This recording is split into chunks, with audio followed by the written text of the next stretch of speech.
नमस्कार दोस्तों। आज की वीडियो में मैं आपको अजय एकादशी की बहुत ही सरल पूजा विधि बताऊंगी। भाद्र पक्ष महीने के एक कृष्ण पक्ष की एकादशी को अजय एकादशी के नाम से जाना जाता है। इस दिन भगवान विष्णु के पूजन करने से हमारे सभी तरह के पाप नष्ट हो जाते हैं, इसलिए अजय एकादशी का व्रत किया जाता है। तो हिंदू पुराणों और पवित्र ग्रंथों के अनुसार जब कोई व्यक्ति अजय एकादशी का व्रत रखता है तो उसके सभी पाप क्षमा हो जाते हैं। मृत्यु के बाद उसे वैकुंठ की प्राप्ति होती है। यह भी मान्यता है कि अजय एकादशी व्रत करने से व्यक्ति के अश्वमेध यज्ञ के समान लाभ प्राप्त होता है। तो चलिए अजय एकादशी की पूजा प्रारंभ करते हैं। आप सुबह में स्नान करके साफ स्वच्छ कपड़े धारण करके एक चौकी लगा लीजिए। आप चाहे तो यह मंदिर में भी कर सकते हैं, आप चाहे तो अलग से पूजा चौकी लगाकर भी कर सकते हैं। तो चौकी पर आप पीले कलर का वस्त्र बिछा लीजिए। फिर श्री हरि विष्णु को पीला कलर अत्यंत प्रिय होता है और पीला कलर बहुत शुभ माना जाता है। तो देखिए आपके पास श्री हरि विष्णु की फोटो या फिर मूर्ति जो भी है आप वो विराजमान कर सकते हैं। तिल का आसन दे करके हम तस्वीर को यहाँ पर श्री हरि विष्णु जी को विराजमान कर लेंगे। अगर आप लड्डू गोपाल की सेवा करते हैं तो आप यहाँ पर लड्डू गोपाल जी को भी विराजमान कर सकते हैं। तिल का आसन देकर हम गणेश भगवान को भी विराजमान करेंगे, क्योंकि हम यह चौकी लगाकर अलग से पूजा कर रहे हैं तो आपको गणेश जी को भी विराजमान करना होता है। तो तिल का आसन आप जरूर दें। लड्डू गोपाल जी को भी फिर विराजमान करें तिल का आसन दे करके। और उसके बाद में सभी देवी देवताएं जब विराजमान हो जाए तो उसके बाद में हम शुद्धिकरण कराएंगे। तो जल में गंगा जल डाल करके हम इनका शुद्धिकरण कराएंगे। उसके बाद में हम सभी देवी देवताओं को वस्त्र स्वरूप कलावा समर्पित करेंगे। तो पहले गणेश भगवान को हम कलावा समर्पित कर देंगे। अगर आपके पास जनेऊ है तो आप जनेऊ भी समर्पित कर सकते हैं। अगर विष्णु भगवान की तस्वीर को भी आप कलावा अर्पित कर देंगे। लड्डू गोपाल जी को हमने पहले से ही स्नान करा दिया था तो उसके बाद में हम इनको भी कलावा समर्पित कर देंगे। उसके बाद में हम चंदन से तिलक करेंगे। फिर आप पीले चंदन से तिलक करें। चंदन से श्री हरि विष्णु को अत्यंत प्रिय होता है, इसलिए श्री हरि विष्णु को आप चंदन से तिलक करें। फिर देखिए गणेश भगवान को हम पहले यहाँ पर तिलक करेंगे चंदन से, उसके बाद में विष्णु भगवान को करेंगे, लड्डू गोपाल जी को करेंगे। इसी प्रकार से हमें दीपक की भी पूजा करनी है तो चंदन से हम दीपक को भी तिलक कर देंगे। उसके बाद में हमें रोली से तिलक करना होता है। तो देखिए रोली से पहले हम गणेश भगवान को तिलक करेंगे, फिर श्री हरि विष्णु को करेंगे। एकादशी के दिन व्रत में चावलों का बिल्कुल प्रयोग नहीं किया जाता, तो चावलों का प्रयोग नहीं किया जाएगा। आप चावलों की जगह पर तिल ले सकते हैं, पुष्प ले सकते हैं। मैंने यहाँ पर तिल लगा करके चंदन से रोली से इसके बाद में तिल समर्पित किए हैं।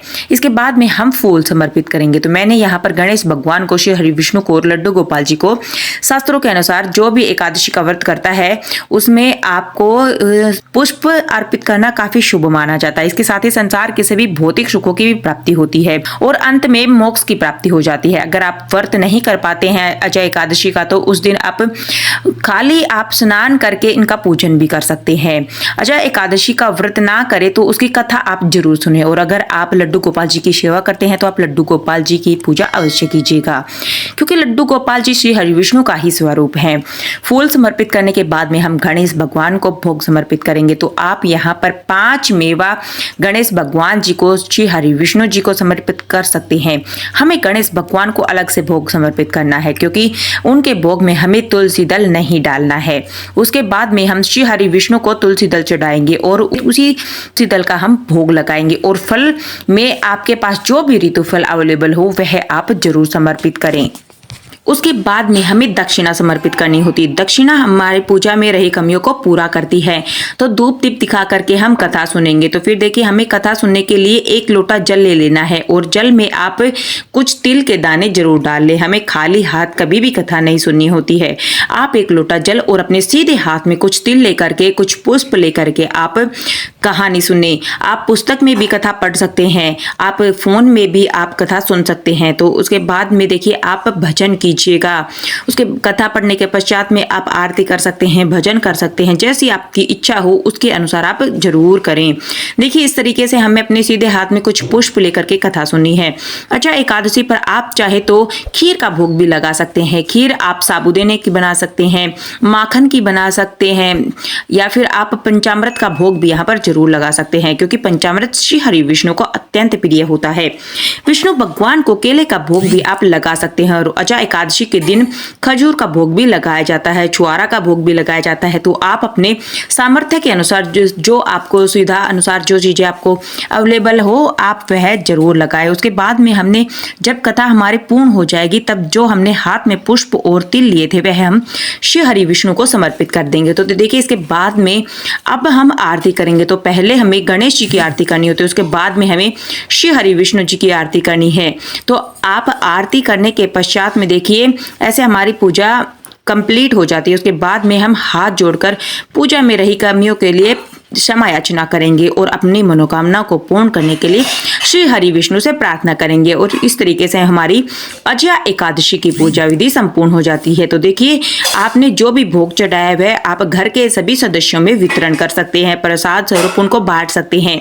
जो जल का लोटा आपने लिया था वह आप सूर्य देवता को अर्घ्य दे सकते हैं। जो दक्षिणा चढ़ाई है हमने वह आप किसी जरूरतमंद को दान दे सकते हैं। उसके बाद में आपके यथासंभव स्थान में जहां पर आप लड्डू गोपाल जी को आप बिठाते हैं आप उनको वहां पर विराजमान कर सकते हैं। तो यह चौकी हमें जब दीपक शांत हो जाएगा तो उसके बाद में हटानी होती है।